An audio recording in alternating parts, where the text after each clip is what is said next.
Hello बच्चों, let's read the question. The question says calculate the volume strength of 5n hydrogen peroxide solution.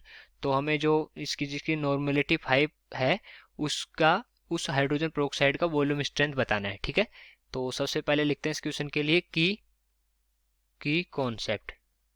और इस question का जो की कॉन्सेप्ट होगा वो क्या हो जाएगा? Volume strength. Volume volume strength. तो सबसे पहले हम यही देखेंगे. First of all we will see that what is volume strength. तो सबसे पहले हम वॉल्यूम स्ट्रेंथ को देखते हैं.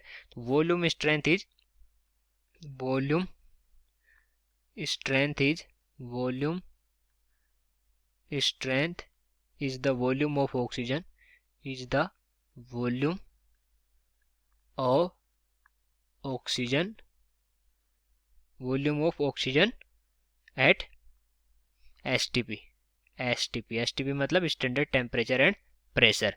liberated from liberated from one volume sample of hydrogen peroxide. One volume sample of hydrogen peroxide on heating.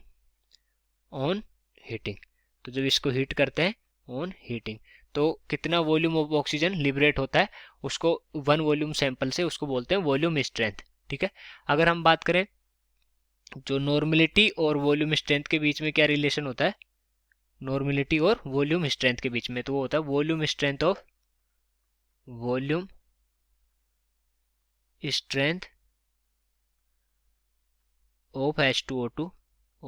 H2O2 is equal to 5.6 into normality.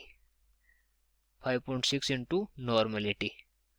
Okay, और इस question में हमें नॉर्मेलिटी कितनी गिवन है? 5. नॉर्मेलिटी की वैल्यू कितनी है? 5.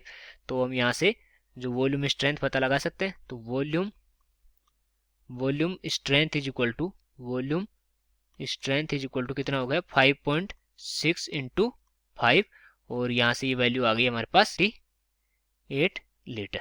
Okay, 28 litre. तो इसकी वॉल्यूम स्ट्रेंथ क्या होगी? वॉल्यूम स्ट्रेंथ की अगर हम बात करें तो वो हो जाएगी volume strength is equal to 28V. Okay, ये होगी इसकी volume strength. So I hope you understood it well. Best of luck.